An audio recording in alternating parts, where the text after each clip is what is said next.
Оранын мынандай қылып қойдық. Мына ат қора ғой біздің. Ат қамайтын анау есігі.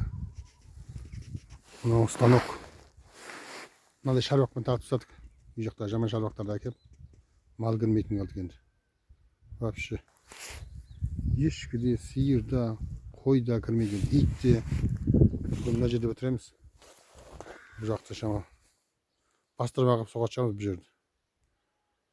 Осы жерде бітірсек, бітті. Үй жаққа мал кірмейді енді. Анау ворот қалды қазір келетін. Соны бітірсек, сол жерден ворот салсақ болды. Үй жақтың бәрі мал кірмейді енді. Мына таң атармен екі ортан көрдің ба? Анау шарбақ. Бәрін енді. Сосын көктемде жеміс ағашын егеміз. Скважин қаздырамыз Алла қаласа. Сол айтайын деген. Осындай. Анау султик.